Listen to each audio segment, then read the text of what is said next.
नमस्कार दोस्तों, stock market studies में फिर से एक बार आपको बहुत-बहुत स्वागत है। तो आज मैं फिर से आपके सामने कुछ इम्पोर्टेंट्स कंपनी के अपडेट शेयर करने वाला हूँ। तो वीडियो को पूरा लास्ट तक ज़रूर देखिए और अभी तक अपने चैनल को सब्सक्राइब नहीं किया तो ज़रूर कर लीजिएगा। कंटिन्यूअसली इन्फॉर्मेशन पाने के लिए इस चैनल के ऊपर ज़रूर बने रहिएगा। तो फर्स्ट जो कंपनी है जिसके बारे में चर्चा करूँ उसका नाम है अशोक लेलैंड। तो अशोक लेलैंड के बारे में बात करूँ तो इस कंपनी देखा जाए तो एक ऑटो सेक्टर के ऊपर काम करने वाला कंपनी है और जितने सारे हेवी व्हीकल्स है चाहे वो बस हो, चाहे वो ट्रक हो, तो इस तरीके से हेवी व्हीकल सेगमेंट के ऊपर कंपनी काम कर रहा है और इस कंपनी का एक प्लस पॉइंट मुझे बहुत स्ट्रॉन्ग लगता है कि कंपनी का बिज़नेस के एक ही बिज़नेस के ऊपर फ़ोकस है और जब कोई कंपनी का एक ही बिज़नेस के ऊपर फ़ोकस होगा, तो उसके हाई ग्रोथ होने का चांसेस है। जैसे आप देखेंगे रॉयल एनफील्ड, वो भी देखिए जो उसका जो मेन कंपनी का नाम है, मदर कंपनी का नाम है, वो है आईचआर मोटर। देखिए आईचआर मोटर रॉयल एनफील्ड के बिज़नेस के ऊपर ही सबसे ज़्यादा फ़ोकस रखे हैं। आईचआर मोटर 2 बिज़नेस करते हैं, एक ट्रक्स बनाते हैं और दूसरा मोटर बाइक्स बनाते हैं। मगर देखिए टाटा मोटर्स जो हर किसी कैटेगरीज़ में बिज़नेस के ऊपर एंट्री हो चुके हैं। चाहे वो ट्रक्स हो, चाहे वो बस हो, चाहे वो पैसेंजर व्हीकल हो, चाहे वो कोई कमर्शियल व्हीकल हो, वो सारे-सारे के सारे प्रोडक्ट्स के ऊपर काम कर रहे हैं। मारुति सुजुकी वो भी सिर्फ़ के सिर्फ़ पैसेंजर व्हीकल के ऊपर ही काम करते हैं। महिंद्रा वो भी पैसेंजर व्हीकल और उसका ट्रैक्टर का बिज़नेस है। तो कहने का मतलब है जब भी बिज़नेस को ज़्यादा से ज़्यादा डाइवर्सिफ़िकेशन करके रखेंगे, तो उसमें न मतलब ज़्यादा से ज़्यादा मतलब प्रेशराइज़ देखने को मिलेगा क्योंकि एक के ऊपर फ़ोकस होंगे, तो ज़्यादा से ज़्यादा ग्रोथ होने का चांसेस रहेगा। फिर भी इस कंपनी का क्या बहुत बड़ा ग्रोथ हो गया? बिल्कुल नहीं। फिर भी कंपनी इंडिया के second largest heavy vehicle company है। अगर इस कंपनी के सेक्टर वाइज़ बात करूँ, तो आप देखेंगे टाटा मोटर्स, उसके बाद अशोक लेलैंड, उसके बाद देखिए ओलेक्ट्रा इंटेक, फोर्स मोटर्स, साथ ही साथ आप देख सकते हैं इसूजी एसएमएल, इसूज़ी ये भी एक अ, हेवी व्हीकल्स कंपनी है। ये सारे कंपनीज़ के ऊपर कंपेयर करूँ तो अशोक लेलैंड इंडिया के सेकंड लार्जेस्ट कंपनी है। अगर मैं इसी चीज़ को टाटा मोटर्स से कंपेयर करूँ तो टाटा मोटर्स का जो कर्ज़ा था, बहुत ज़्यादा था, वो कर्ज़ा कम हो चुके हैं, मगर अशोक लेलैंड का कर्ज़ा अभी तक कम नहीं हुआ।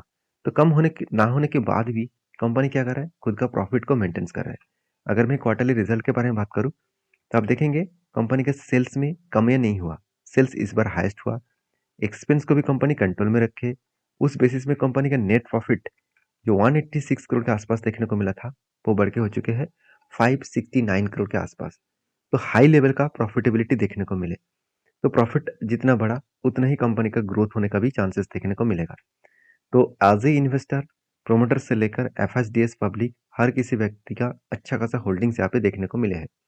तो कंपनी की जो क्वार्टरली जो रिजल्ट है, आप देखेंगे कंपनी का रिजल्ट तो सही में शानदार हुआ। पहले जो कंपनी लॉस मेकिंग कंपनी था, वो आज प्रॉफिट में कन्वर्ट हो चुके हैं। अभी देखिए बैलेंस शीट के बारे में चर्चा करूँ, तो आप देखेंगे तो रिज़र्व लगातार बढ़ते चले गए, मगर कंपनी का कर्ज़ा बहुत ज़्यादा है। अभी कर्ज़ा किस बेसिस में लिया गया, वो देखना बहुत इम्पोर्टेंस है। देखिए कंपनी का जो कर्ज़ा है, वो लॉन्ग टर्म के लिए है, शॉर्ट टर्म के लिए भी है, मगर शॉर्ट टर्म से भी दुगना ज़्यादा कंपनी का लॉन्ग टर्म कर्ज़ा है। अभी लॉन्ग टर्म, शॉर्ट टर्म होता क्या है? मान के चलिए कंपनी 6 मंथ के लिए लोन लिया, इसको बोला जाता है शॉर्ट टर्म कर्जा। अगर कंपनी मान के चलिए 6 साल के 5 साल के लिए लोन लिया, 2 साल 3 साल के लिए लोन लिया, उसको कहा जाता है लॉन्ग टर्म।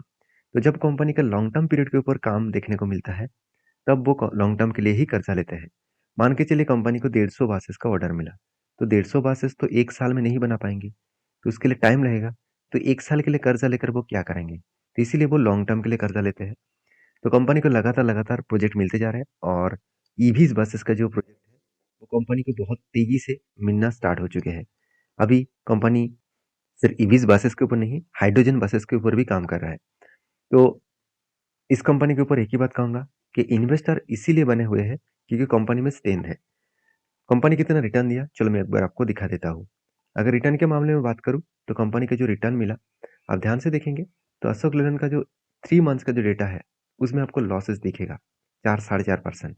6 मंथ में डेटा में 18% का प्रॉफिट देखने को मिला। 1 साल में कंपनी का 21% का प्रॉफिट मिला। कोई छोटा-मोटा प्रॉफिट नहीं है। 3 साल में कंपनी का 95% का प्रॉफिट, 5 साल में कंपनी रिटर्न कितना दिया? कुछ खास नहीं है, मगर 10 साल में कंपनी धमाका रिटर्न दिया, 1000% के आसपास रिटर्न। तो उम, कहने का मतलब है कंपनी अच्छा खासा काम किया, जो सेक्टर और इंडाइसेस के जो मतलब सॉरी इंडस्ट्रीज़ के जो रिटर्न है और सेक्टर का जो रिटर्न है, उसी बेसिस में कंपनी का भी रिटर्न देखने को मिले। तो ये हाई ग्रोथ होने का चांसेस है। तो कंपनी के ऊपर फोकस रखिए। और रही बात चार्ट पैटर्न का, तो चार्ट पैटर्न एक शानदार तरीके से पैटर्न क्रिएट हुआ। वो पैटर्न कुछ इस तरीके से है। पैटर्न देखने से पहले ज़रूर मैं रिक्वेस्ट करूँगा, इस पैटर्न से आपको बाय सेल नहीं करना है, आपको सिर्फ समझना है कि इस तरीके से पैटर्न जब बनता है तो आपको किस तरीके से काम करना है। क्योंकि मैं जितने सारे डेटा आपके साथ शेयर करता हूँ, वो एज ए एजुकेशन पर्पस में, कोई भी मेरे तरफ से बाय एंड सेल का रिकमेंडेशन होता नहीं है। तो प्लीज़ आपके रिस्क के हिसाब से जरूर काम करिए। तो आप देख सकते हैं यहाँ पे क्या बना, कफ विथ हैंडल पैटर्न बना। तो कफ विथ हैंडल पैटर्न्स बनने के बाद फाइनल क्या हुआ, यहाँ पे ब्रेकआउट भी हुए, ब्रेकआउट कंफर्मेशन भी हुआ, और उसके बाद देखिए ऊपर जाने के बाद रिट्रेसमेंट किया और धीरे धीरे करके वो अप ट्रेंड में जाने का कोशिश कर रहा है। तो कहने का मतलब है, कंपनी की जो ट्रेंड है, वो ट्रेंड जिस तरीके से तैयार हो रहा है, मुझे लगता है इसी तरीके से वो फिगर आउट करके यहाँ तक जर्नी कर सकते हैं। अगर 300 तक जर्नी करे, और वो भी अगर 2 साल में भी करे, तो भी कोई फर्क नहीं पड़ेगा। तो भी आपको मतलब 40% के आसपास रिटर्न मिलेगा, क्योंकि जो टारगेट लेवल बन रहा है वो करीबन 80% के आसपास। तो एवरेजली आपको सालाना 40% तक रिटर्न मिल जाएगा। इससे बड़ी चीज़ और कुछ हो नहीं सकता। तो मुझे लगता है टाइम पीरियड ज़्यादा लगेगा, क्योंकि ये जिस जिस पैटर्न के बेसिस में एंटी बना है, वो 2018 से लेकर आज तक की पैटर्न है। तो बहुत टाइम लग सकता है। तो कोई बात नहीं, इसके लिए इंतजार करना पड़ेगा। बाकी आप क्या राय रखते हैं, जरूर मुझे कमेंट्स करना। नेक्स्ट जो कंपनी उसका नाम है एमटर टेक्नोलॉजीज लिमिटेड। देखिए एमटर टेक्नोलॉजीज लिमिटेड, जो देखा जाए तो एक डिफेंस सेक्टर के ऊपर जुड़े हुए कंपनीज है, जो एरोस्पेस के साथ, स्पेस मतलब स्पेस सेक्टर के साथ, उसके साथ साथ न्यूक्लियर, डिफेंस, इंजीनियरिंग इंडस्ट्रीज के साथ जुड़े काम कर रहे हैं। तो कंपनीज की जो ग्रोथ है, वो हाई पोटेंशियल है आगे बढ़ने का, क्योंकि कंपनी जिस सेक्टर में काम कर रहा है उस सेक्टर का फ्यूचर में ग्रोथ बहुत ज़्यादा है। फिर भी देखिए कंपनी का आरओसी आरओई एवरेज तो ठीक ठाक है, एनुअल इनकम भी ठीक ठाक है, प्रोमोटर के पास भी होल्डिंग शानदार है। तो कंपनी के डेप्थ भी एकदम ना के बराबर है। तो कंपनी क्वार्टरली रिजल्ट देखिए, कंटिन्यूसली 2020 से लेकर आज तक कंपनी सेल्स को कम नहीं किया, लगातार हर क्वार्टर्स को वो बीट करके आगे बढ़ रहा है। तो इस बार कंपनी का सेल्स क्या हुआ, डाउन हो चुके हैं। तो अभी कंपनी के एक्सपेंस भी कंट्रोल में रखे, और उसके बेसिस में कंपनी की जो प्रॉफिटेबिलिटी है, मतलब कंपनी कितना प्रॉफिट किया, 25 करोड़ से घट के हो चुके 21 करोड़। तो कंपनी में एक थोड़ा सा वीकनेस देखने को मिला। इसका मतलब ये नहीं कि कंपनी खत्म हो गया।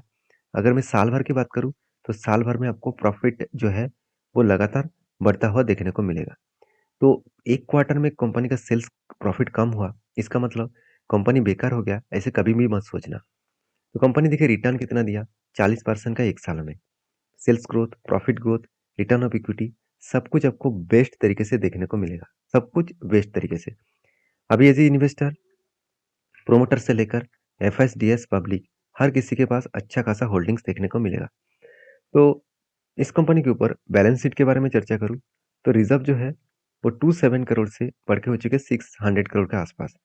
बोरिंग जो है 50 करोड़ से बढ़ के हो चुके हैं 250 करोड़ के आसपास। लाइबिलिटीज जो है वो भी देखिए कंपनी का बढ़ चुके हैं। अभी लाइबिलिटी कहाँ पे बढ़ा, आप देखेंगे तो कंपनी के जो लाइबिलिटी का हिसाब है, वो ट्रेड्स पेबल में कंपनी को 86 करोड़ के आसपास पैसा देना बाकी है। तो कंपनी बहुत शानदार काम किया। जो कंपनी को पेमेंट करना बाकी था, जो इसका क्रेडिटर्स है, मतलब जिससे वो रॉ मटेरियल्स खरीदारी करते हैं, तो उसको पेमेंट देना बाकी था 200 करोड़ के ऊपर, मगर इस बार सारे पेमेंट कर दिया।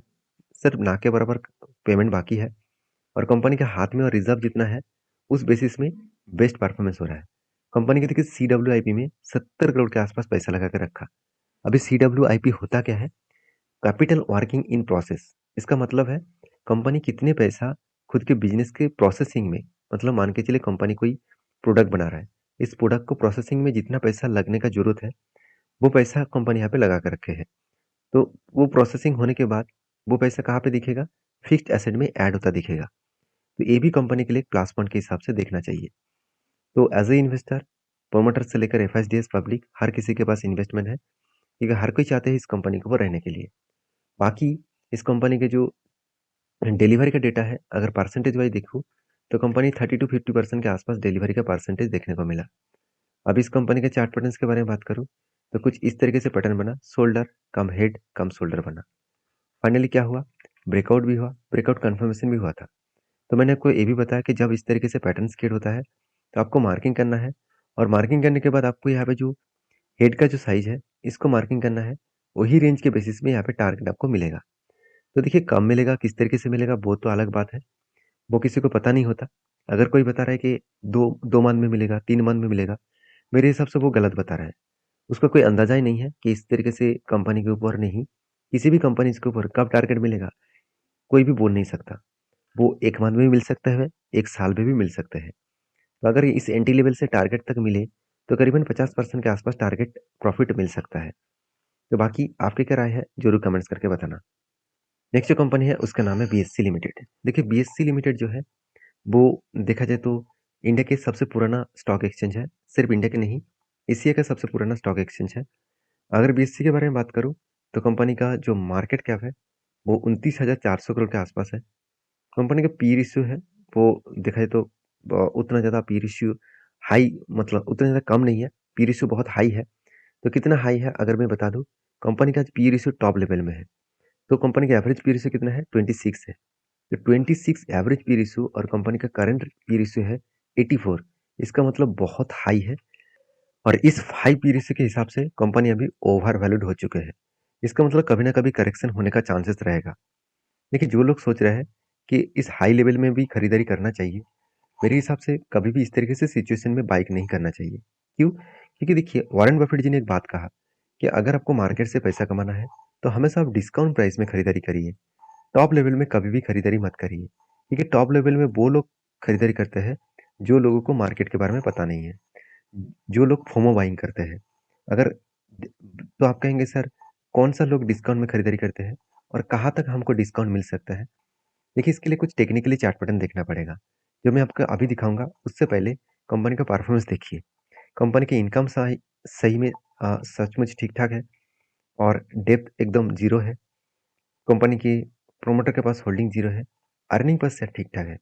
कंपनी के 2 पॉइंट्स मुझे बेस्ट लगा, वो है कंपनी की इंटरेस्ट कवरेज और रिटर्न ऑफ इक्विटीज। तो return of equities, return of capital employed ठीक ठाक ही है। इबिट्टा मार्जिन भी ठीक है। अगर मैं क्वार्टरली रिजल्ट के बारे में बात करूं तो कंपनी में सेल्स में कुछ कमियां देखने को नहीं मिलेगा। हर क्वार्टर्स को कंपनी बीट करते आगे बढ़ चुके हैं। तो कंपनी का सेल्स के बारे में बात करूं, उसके बाद एक्सपेंस के बारे में चर्चा करूं, तो एक्सपेंस भी कुछ इसी तरीके से देखने को मिले। और नेट प्रॉफिट के बारे में बात करूँ तो 29 करोड़ से बढ़ के हो चुके 118 करोड़। तो यहाँ पे बड़ा नहीं, घट चुके हैं। अभी कंपनी का जो प्रॉफिट प्रॉफिट है वो घटने के पीछे एक ही कारण है। कंपनी सेल्स तो ज़्यादा किया, मगर कंपनी इतना ज़्यादा एक्सपेंस कर बैठे, जिसके चलते हुए कंपनी के ऊपर जो प्रॉफिट रेशियो है वो कम हो चुके थे। फिर भी कंपनी का 50 करोड़ से ज़्यादा प्रॉफिट हुआ था। तो अल्टीमेटली कंपनी का नेट प्रॉफिट बहुत शानदार तरीके से ग्रोथ हुआ, मगर क्वार्टर क्वार्टर बेसिस को कंपनी बीट नहीं कर पाए। तो मुझे लगता है इस बीट ना होने के कारण भी कोई नेगेटिव न्यूज़ नहीं आया, क्योंकि ये जो कंपनी का पिछली बार 440 करोड़ का प्रॉफिट हुआ था, वो खुद का मदर बिजनेस में प्रॉफिट नहीं हुआ था। कंपनी का अदर्स बिजनेस के ऊपर प्रॉफिट हुआ था। तो इसको हम लोग मतलब पकड़ते ही नहीं, क्योंकि अदर्स बिजनेस में आज प्रॉफिट हुआ, नेक्स्ट टाइम में नहीं होगा। क्योंकि आप खुद ही देख सकते हैं यहाँ पर नेक्स्ट क्वार्टर्स में प्रॉफिट नहीं हुआ। तो कहने का मतलब है कंपनीज के ऊपर एज ए बैलेंस शीट के बारे में बात करूँ तो रिजर्व लगातार बढ़ते चले गए। कंपनी का फिक्स्ड एसेट भी बढ़ता हुआ देखने को मिले। और कंपनीज के ऊपर अगर बाकी चीज़ों की बात करूँ तो CWIP में कुछ पैसा नहीं लगाया, फिक्स्ड एसेट लगातार बढ़ते चले गए। तो कंपनीज के ऊपर अगर मैं कुछ परसेंटेज रिटर्न्स के बारे में चर्चा करूँ तो आप इस चीज़ को ध्यान से देखना। जो परसेंटेज ऑफ रिटर्न कंपनी दिया सिर्फ एक दिन में 3%, एक मंथ में कितना 27% के आसपास रिटर्न दिया सिर्फ एक मंथ में।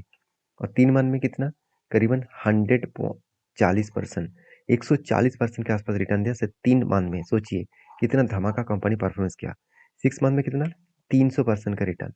तो सोचिए कितना धमाका कंपनी रिटर्न दिया, क्योंकि 3 मंथ में 3 गुना आपका पैसा कर चुके हैं, सॉरी 6 मंथ में 3 गुना आपका फंड कर चुके हैं। एक साल में 200% के आसपास, 280%, और 3 सालों में करीबन 1000% के आसपास रिटर्न दिया। तो कंपनी अलग लेवल का रिटर्न यहाँ पे जनरेट करके दिया। और भी ज़्यादा रिटर्न होने का चांसेस है, क्योंकि अभी तो सिर्फ शुरुआत है, क्योंकि आगे आगे बहुत हाई ग्रोथ होने का चांसेस है। बाकी इस कंपनी के चार्ट पैटर्न्स के बारे में बात करूँ तो आप देखेंगे कंपनी के ऊपर लगातार लगातार एक एक अप एंड मोमेंटम देखने को मिला है। अभी फिलहाल के लिए एक स्विंग लो को टच कर किया है। अभी अगर यहाँ पे कुछ टाइम बिताए, उसके बाद अगर ब्रेकआउट करे तो फिर से एक बड़ा धमाका होने का चांसेस हो सकता है। बाकी आप इस कंपनी के ऊपर क्या राय रखते हैं, मुझे ज़रूर कमेंट्स करना। फिलहाल के लिए मैं इस कंपनी के ऊपर कोई भी नहीं निवेश करूँगा, क्योंकि मेरा पहले जो निवेश है, वो बहुत शानदार मुझे प्रॉफ़िट मिल चुके हैं और फिलहाल के लिए मैं इंतज़ार करूँगा, कोई बेस्ट एंट्री लेवल बनने का। उसके बाद कुछ डिसीज़न है, तो मैं ज़रूर आपके साथ शेयर करूँगा। नेक्स्ट जो कंपनी है उसका नाम है कोचिन शिपयार्ड। देखिए कोचिन शिपयार्ड जो है एक डिफेंस सेक्टर के साथ एक गवर्नमेंट कंपनी के साथ जुड़े हुए कंपनी है और कोचिन शिपयार्ड एक खुद ही गवर्नमेंट कंपनी है। अगर इसका प्रोमोटर के बारे में बात करूँ तो आप देखेंगे तो प्रेसिडेंट ऑफ इंडिया के पास इसका होल्डिंग्स है 70% के ऊपर। तो कंपनीज के ऊपर एक बहुत बड़ा अपडेट है, वो है कंपनी का डिविडेंड। कंपनी 8 रुपीज़ मतलब 80% के आसपास डिविडेंड देने वाले हैं। तो कंपनी बुक डिविडेंड कब देंगे? 20 तारीख को। सॉरी, कंपनी 20 तारीख को डिविडेंड दे चुके हैं। अभी कंपनी बोनस देने के लिए तैयारी कर रहा है, सॉरी स्प्लिट देने के लिए तैयारी कर रहा है।